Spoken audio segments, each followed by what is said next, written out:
Welcome to the Explainer.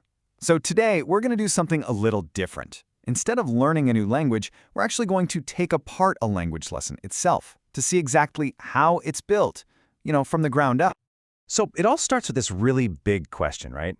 How do you build a conversation from absolute scratch? Because teaching someone their very first words in a new language isn't just about vocabulary lists.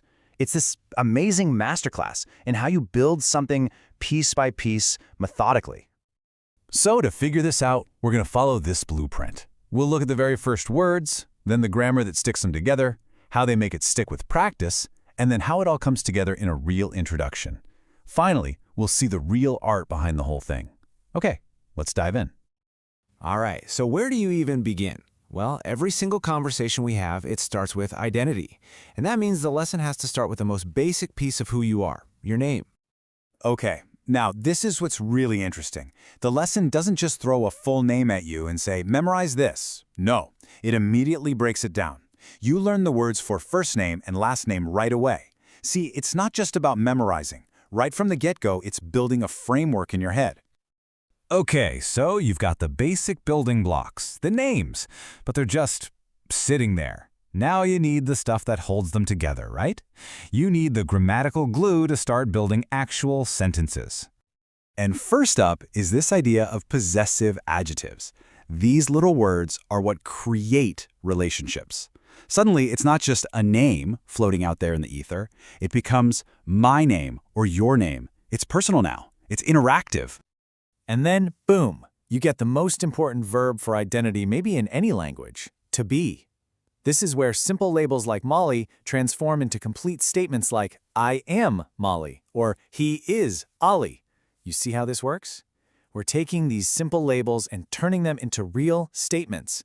The whole thing is starting to look like an actual structure. So here's the thing. It's great to have all the pieces, right? But that's not enough. You got to make them stick. And this is where the lesson's core engine really kicks into gear.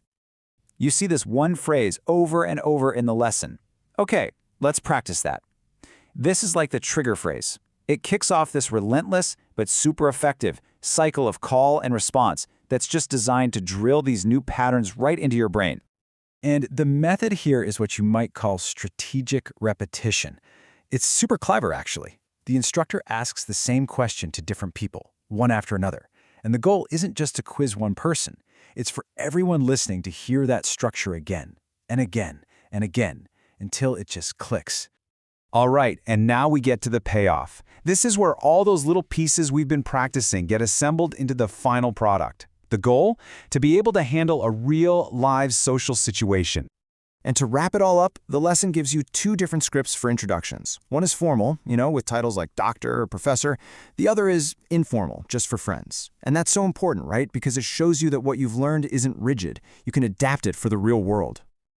Okay, so let's zoom out for a second. When you look at all these pieces together, what's the big picture? What's the real art behind how this lesson is designed? Looking at this, it's so clear this isn't just a random list of words. It's this incredibly thoughtful blueprint for building communication from literally nothing. It starts simple and concrete with a name, then it adds the grammar to connect things. It drills it into your head with practice, and finally, it combines everything into a skill you can actually use. That's the art of it. And at the end of the day, that's really the point, isn't it? Every word, every rule, every drill, it's just another piece in this bigger project of human connection. The lesson isn't just teaching you words, it's handing you the blueprint to build a bridge between people. So the real question is, what blueprint will you take apart next?